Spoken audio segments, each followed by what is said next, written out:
Law of mass action, ये क्या होता है, इसको किसने दिया था? Law of mass action is given by Guldberg and Waage in 1807। इस रूल को गुलबर्ग एंड वेग ने 1807 ईस्वी में दिया था। According to this rule, constant temperature पर किसी केमिकल रिएक्शन का जो रेट होता है वो रिएक्टिंग सबस्टेंस के एक्टिव मासेस के गुणनफल के समानुपाती होता है। मीन्स कांस्टेंट टेम्परेचर, टेम्परेचर के साथ होना चाहिए कांस्टेंट टेम्परेचर पर केमिकल रिएक्शन का जो रेट होता है वो रिएक्टिंग सबस्टेंस जितने सबस्टेंस रिएक्ट करते हैं उनके मासेस के गुणनफल के समानुपाती होता है। अर्थात the rate of chemical reaction is directly proportional to the active mass of reactant या प्रोडक्ट। अर्थात जो केमिकल रिएक्शन की जो रेट होती है वो डायरेक्टली प्रोपोर्शनल होती है किसके? रिएक्टेंट या प्रोडक्ट के एक्टिव मासेस के। तो ये इसकी क्या होगी? डेफिनेशन होगी law of mass action. Next देखते हैं। माना एक रिवर्सिबल रिएक्शन फॉलोइंग है। यहाँ पे लेटेस्ट कंसिडर करते हैं कि ये A प्लस V जो कि एक रिवर्सिबल रिएक्शन है, इसमें क्या मिलता है? C plus D। मीन्स अगर हम इससे यहाँ से हम जो प्रोडक्ट बन रहा है तो प्रोडक्ट से हमें रिएक्टेंट भी फाइंड होगा, तो ये रिएक्शन कहलाती है रिवर्सिबल रिएक्शन कहलाती है। Where A, V, C and D क्या है? Active masses of A, V, C and D। जहाँ पे A, V, C क्या है? इनके एक्टिव मासेस हैं कि जो एक्टिव मास है वो क्या है? A bracket, B bracket, C bracket and D bracket इनके एक्टिव मास है। और इस रिएक्शन के लिए फॉरवर्ड रिएक्शन का जो रेट है, जो फॉरवर्ड रिएक्शन है उसका रेट क्या माना है यहाँ पे? R1। और अपोजिट रिएक्शन या फिर बैकवर्ड रिएक्शन का जो रेट माना है वो क्या माना है यहाँ पे? R2 हो। तो फॉरवर्ड रिएक्शन का रेट क्या होगा? R1 proportional to active mass of A and active mass of V, जो कि आपने पढ़ा था उनकी जितने भी रिएक्टिंग सब्सटेंस होते हैं उनके गुणनफल के प्रोपोर्शनल होता है। तो यहाँ पे ये R1 क्या है? फॉरवर्ड रिएक्शन की रेट है जो कि प्रोपोर्शनल होती है एक्टिव मास ऑफ सब्सटेंस। तो यहाँ पे इनका एक सब्सटेंस क्या है? सब्सटेंस के जो मासेस है वो क्या है? A bracket and B bracket. जब प्रोपोर्शनल का साइन हटाते तो एक कांस्टेंट आता है where R1 is equal K1 A bracket into B bracket, where K1 is the velocity या फिर rate constant.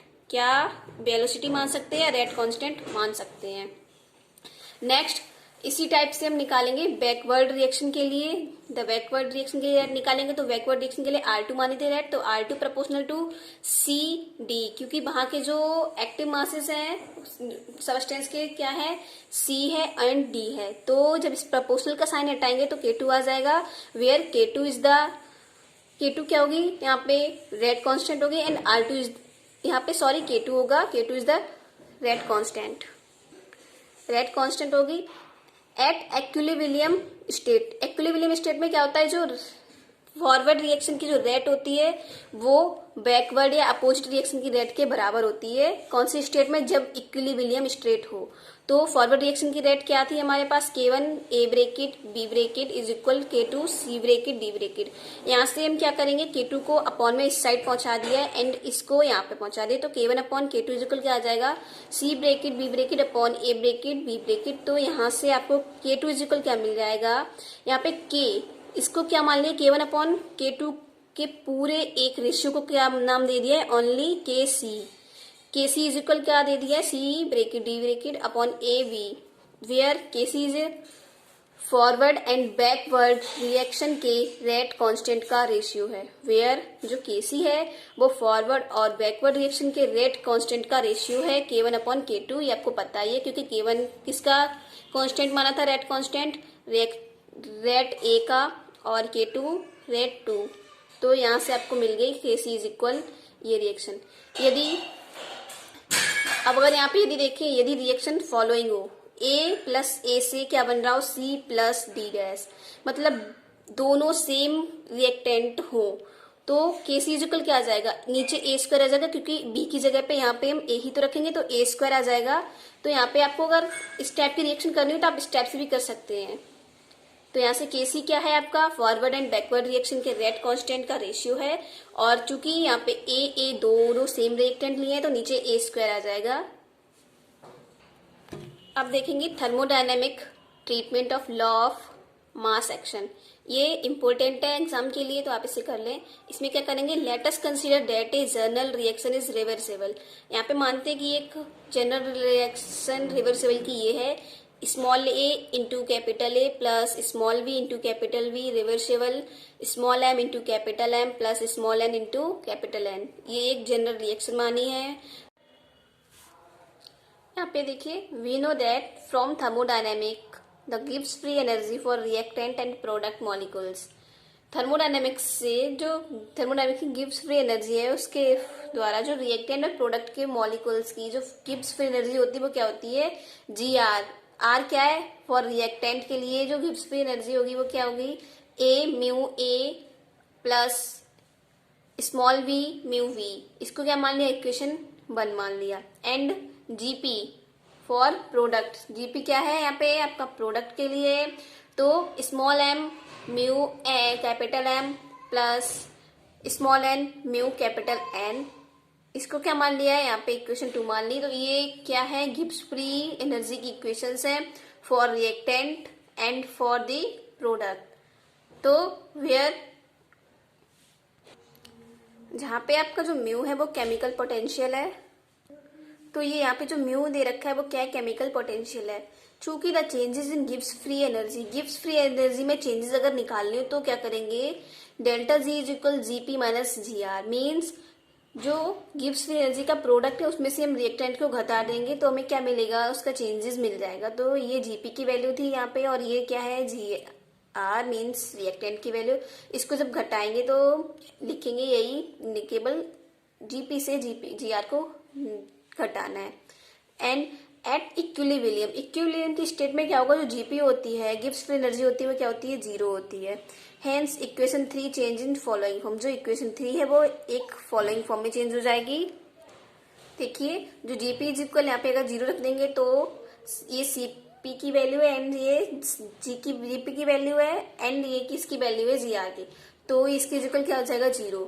We know that mu is equal mu not plus R T log P. ये I N को क्या बोलते हैं, log बोलते हैं। Mu क्या था हमारा, केमिकल पोटेंशियल। तो केमिकल पोटेंशियल इक्वल क्या होता है, mu not plus R T I N P, where R एक आपका रेडवर्क कांस्टेंट है यहाँ पे एंड टी टेम्परेचर है। तो हेंस इसी प्रकार हम किसके लिए निकालना है, हमें म्यू एम के लिए निकालना है। तो बस क्या करेंगे, यहाँ पे केवल म्यू था तो यहाँ पे म्यू एम के लिए निकाल रहे हैं, बस एम लिख देंगे एंड यहाँ पे mu M not plus R T log P M, क्योंकि हम एम के लिए निकाल रहे हैं। इसी टाइप से जब एन के लिए निकालेंगे तो mu not N plus R T log P N, और जब ए के लिए निकालेंगे तो mu not A plus R T log P A, and mu V के लिए निकालेंगे तो mu not V plus R T log P V. These values put in equation 4। जो ये वैल्यूज हैं इनको इक्वेशन 4 में पुट करनी है।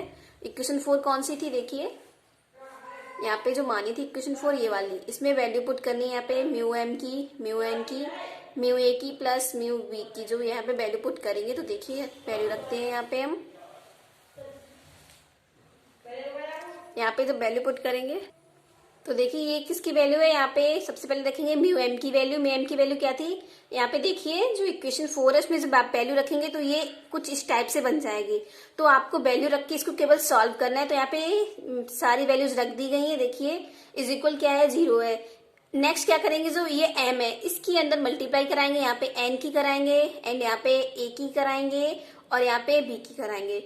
तो सबसे पहले तो मल्टीप्लाई कराने के बाद फिर क्या करना है, हमें यहाँ पे मल्टीप्लाई हो गई है, फिर जो लॉग वाले टर्म्स हैं उनको एक साइड लिख लेना है एंड जो बिना लॉग्स की टर्म है उनको एक साइड ले जाना है। यहाँ पे आपको देख रहे होंगे जो लॉग वाली टर्म है एक साइड है एंड इज इक्वल में क्या किया गया है, जो बिना लॉग की टर्म है उनको एक साइड कर लिया गया है। एंड यहाँ पे आप देखें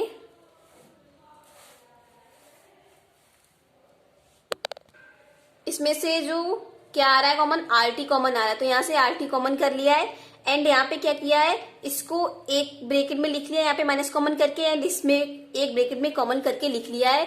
बिकॉज यहाँ पे हमें क्या मिल जाएगा, ये डेल जी मिल जाएगा। डेल जी इक्वल क्या था, जीपी माइनस जी आर। तो ये आपको जीपी पता चल रहा है कि ये जीपी है। जीपी इक्वल क्या था आपका, देखिए मैं दिखाती हूँ।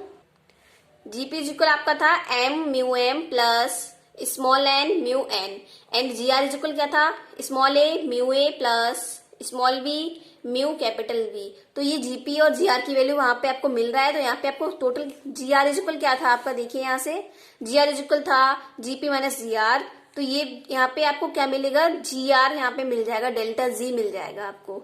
डेल्टा जी क्या है, गिब्स फ्री एनर्जी की चेंजेस। तो देखते हैं, तो यहाँ पे देखिए यहाँ पे आपको ये डेल जी मिल जाएगा, चूंकि माइनस साइन लिखा हुआ है तो माइनस रहेगा, माइनस डेल जी मिलेगा। एंड यहाँ पे क्या किया गया है, ये लॉग पी एम की power M and log P N की पावर एन, ये क्या हो जाएंगे, मल्टीप्लाई में हो जाएंगे, क्योंकि जब लॉग दो प्लस में होते हैं तो मल्टीप्लाई में हो जाते हैं। जिसे यहाँ से माइनस कॉमन करेंगे तो यहाँ पे भी पी ए की पावर ए और लॉग पी बी की पावर बी, ये भी मल्टीप्लाई में हो जाएंगे। एंड नेगेटिव का साइन है तो ये अपॉन में पहुंच जाएगा, तो यहाँ पे क्या होगा, log R T log P M की पावर एम पी एन की power N upon P capital A की power small A P capital V की पावर स्मॉल वी।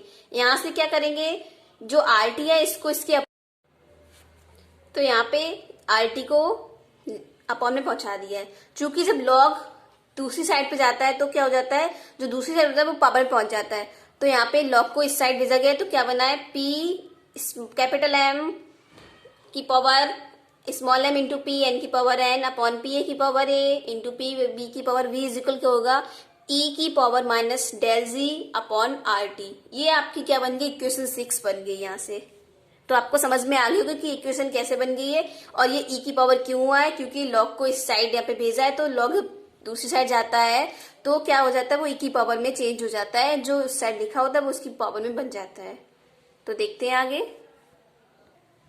तो यहां से क्या पता चलता है, since Gibbs free energy is a function of temperature, जो गिव्स फ्री एनर्जी है वो एक टेम्परेचर का फंक्शन है, therefore at constant temperature E की power minus del G upon R T is constant. Constant temperature पर जो ई की power minus del G upon R T वो क्या होगा, कांस्टेंट होगा, which is denoted by KC, जो कि केसी के द्वारा डोनेट कर दिया जाता है, क्योंकि ये लंबा है तो इसको हम केसी के द्वारा डोनेट कर सकते हैं।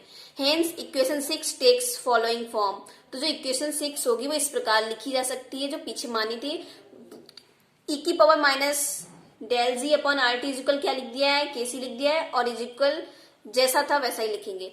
हेंस देखते हैं, अब यहाँ पे क्या करेंगे, जो partial pressure is replace by active mass, hence equation 7 takes following form. यहाँ पे जो पार्शियल प्रेशर है आप देख रहे होंगे, जो पार्शियल प्रेशर है इसको क्या करेंगे, रिप्लेस कर देंगे एक्टिव मासेस से, तो क्या हो जाएगा, जो 7 इक्वेशन है वो इस प्रकार से लिख सकते हैं, KC is equal capital M की power M small N into capital N की power small N, A bracket की power A into capital V की पावर वी। तो इक्वेशन 7 को इस टाइप से लिख सकते हैं। Equation 8 represent thermodynamic of law of mass action, जो इक्वेशन 8 है वो क्या रिप्रेजेंट करती है, thermodynamic of law of mass action को रिप्रेजेंट करती है। तो ये था आपका लॉ ऑफ मास एक्शन।